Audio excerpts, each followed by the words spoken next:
बिस्मिल्लाहिर्रहमानिर्रहीम। अस्सलाम वालेकुम। मैं हूं करामत मुगल और मेरे साथ हैं सईद बलोच साहब, senior journalist and supreme court पर करते हैं। सईद बलोच साहब, जी।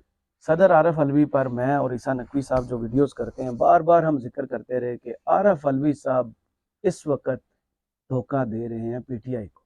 उनका कंडक्ट जो है उसका बहुत ज्यादा नुकसान पहुंचेगा पीटीआई को। अब शेर अफजल मरवत साहब ने तारिक मतीन साहब को एक इंटरव्यू दिया और उन्होंने कहा कि पीटीआई से आरफ अलवी साहब का पत्ता गोल, और उन्होंने भी वही टाइमलाइन बताई है जो हम अपनी वीडियोस में जिक्र करते थे।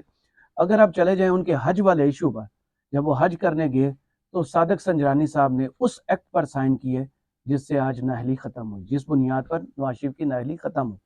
9 अगस्त को वो साइन करते हैं असम्बलियों के डिजॉल्व पर, लेकिन इंतखाबात की डेट नहीं देते, जो कि आर्टिकल 48 की शिक 3 है कि सदर अगर असम्बली डिजॉल्व करेंगे तो वो इंतखाबात की डेट भी देंगे। उसका फ़ायदा क्या हुआ? उसका फ़ायदा ये हुआ कि इतना टाइम बीच में मिल गया कि नवाज शरीफ साहब बाहर से आए और यहाँ की अदालतों ने उन्हें क्लीन चिट दी और अब वो इलेक्शन लड़ने की तैयारियां कर रहे हैं।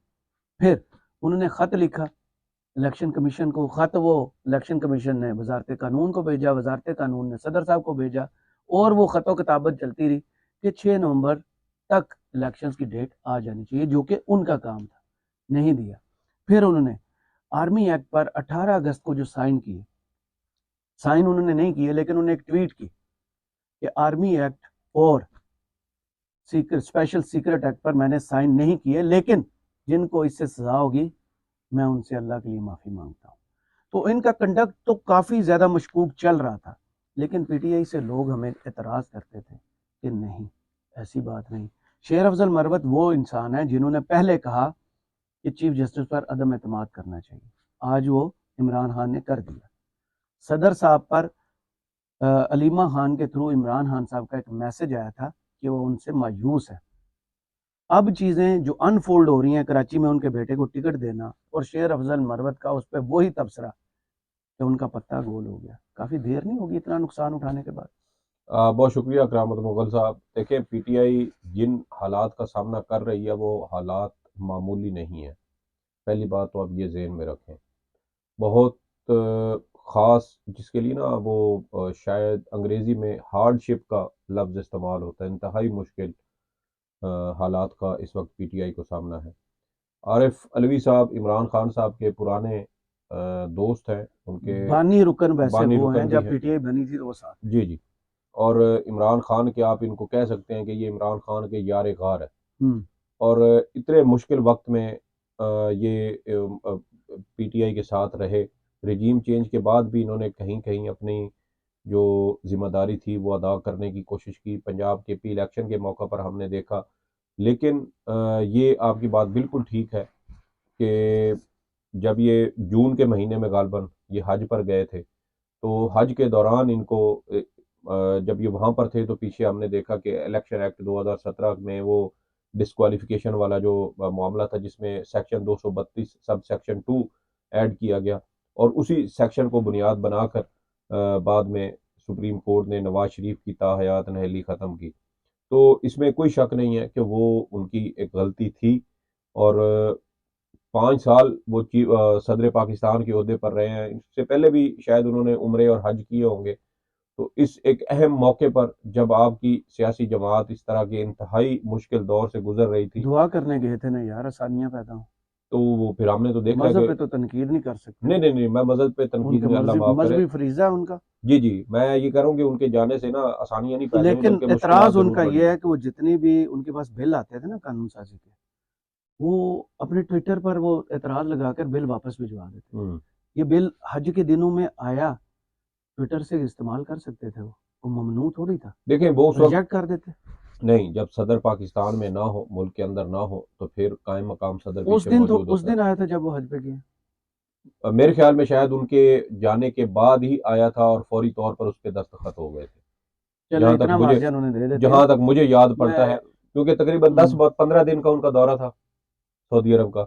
और मुझे जहां तक याद पड़ता है कि ये फौरन आया था, उसी रोज या उससे अगले रोज कायम मकाम सदर ने इसके ऊपर दस्तखत कर दिए थे।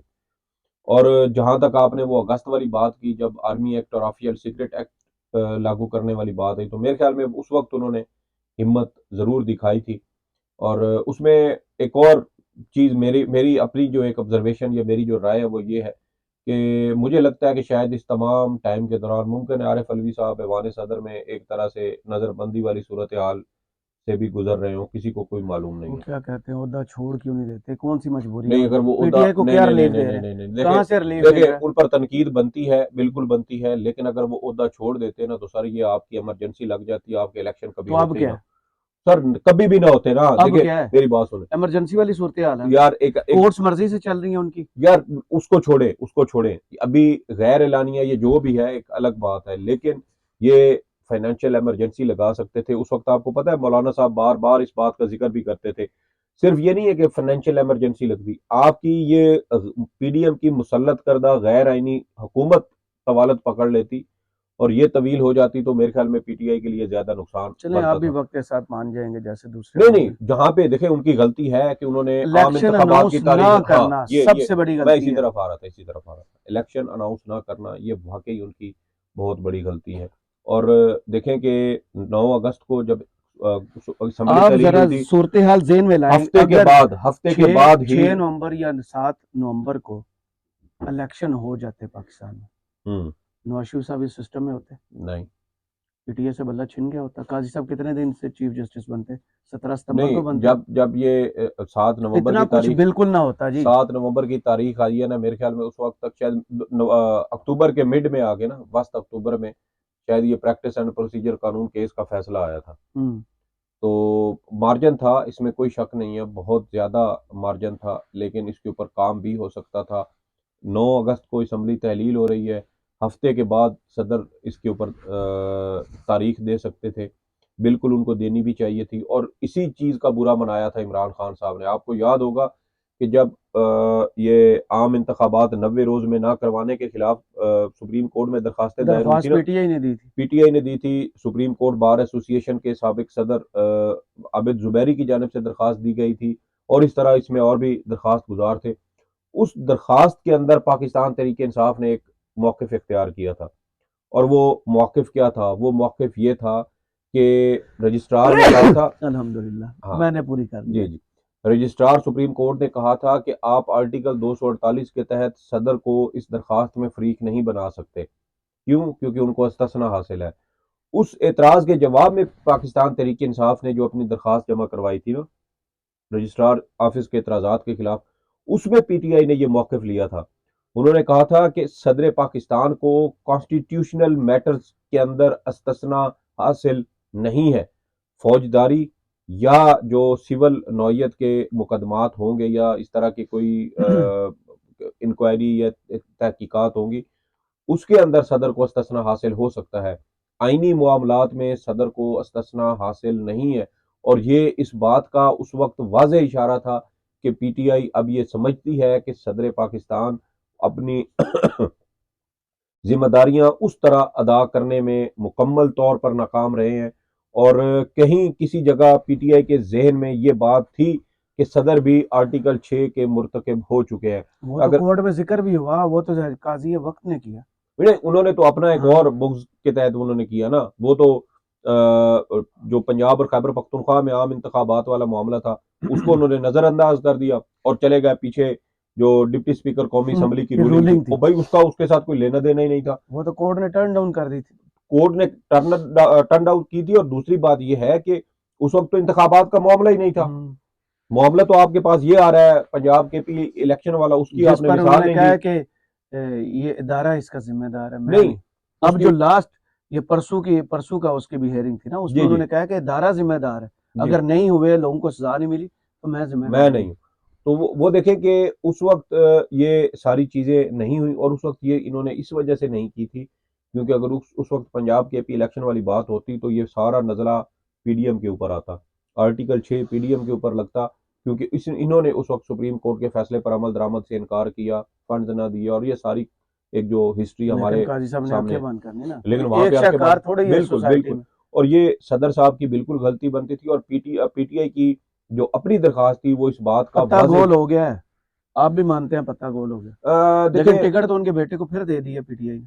देखें पत्ता गोल तो मैं तो अब इसको ये नहीं कह सकता, क्योंकि आपको पता है कि शेर अब्दुल मरवत साहब भी थोड़े से जज्बाती हैं। लेकिन उनकी बातें बाद में सच साबित देखिए, होती हैं। ये बात इसमें आपकी बिल्कुल ठीक है कि अभी उन्होंने जो काजी साहब पर अदम एतमाद वाली बात की थी, तो पहले उनकी जो लीगल टीम के लोग थे, चेयरमैन पीटीआई गौर खान और दीगर रहनुमा, वो इसका बोझ उठाने के लिए शायद उस वक्त तैयार नहीं थे।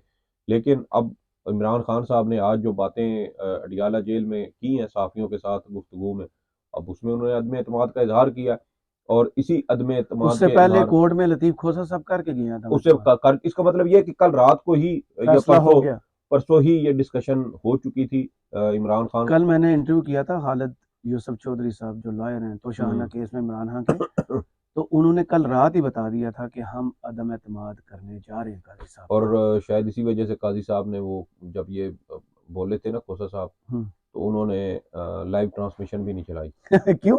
हाँ, नहीं उन्हें तो हुई। बहुत शौक था। हाँ हाँ, नहीं हुई वो उनकी मेरे को। बेगम घर में देखती है यार, वो फिर बताती हैं नहीं वो नहीं नहीं सीधे नहीं बैठे थे। नहीं, शायद काजी साहब को ये था कि अगर ये दोबारा इन्होंने लाइव ट्रांसमिशन चली और इन्होंने कोई बात कर दी ऐसी वैसी, जो उस दिन नियाजुल्लाह नियाजी ने हफ्ते के रोज ओ की है। हो, कमाल कर गया वो देखें, बंदा, इतनी आप तारीफें हो रही हैं आप उसकी। आप जब इस तरह किसी को नाजायज तरीके से दबाएंगे ना, तो आप अगर जज हैं तो वो भी वकील है।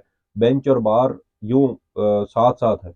हाँ, ये ऐसे करके मैं दिखा देता हूँ, ऐसे करके आप जरा इधर दूरबीन से वो देख रहे थे। तो ये इल्ज़ामात जिस तरह काजी साहब उस वक्त लगा रहे थे, बार बार सियासी नौयत के सवालात, पीटीआई के अंदर बगावत कराने की कोशिश की, उकसाया हामिद खान साहब को अपने ही नौमुंतखब चेयरमैन गौर खान के खिलाफ। तो ये इस तरह की जो जब आप साजिशें करेंगे साजिशी जहन के साथ, शैतानी जहन के साथ, जब इस हैं, तरह सख्त मतलब लफ्ज है थोड़े। शरारती जहन के साथ यार, हाँ, ये शरारती, वापसी वापसी हाँ, मुबारक है। शरारती ज़ेन के साथ जब आप इस तरह की बात करेंगे तो फिर आगे से रिस्पॉन्स भी आएगा। और उस दिन नियाज़ुल्लाह नियाज़ी साहब ने इसी दबाव को ज़ायल करने के लिए मेरे ख्याल में ये उन्होंने कहा बात था आप की थी। एंटी पीटीआई हैं, आपने मेरे बच्चे से इंटरव्यू किया और जी उससे जी पीटीआई के मुतल्लिक सवाल किए। जी। बहुत शुक्रिया सईद बलोच साहब, आपके तबसरे का कमेंट्स बॉक्स में ज़रूर बताइए। वीडियो आपको कैसी लगी? इजाज़त दीजिए। अल्लाह हाफिज़।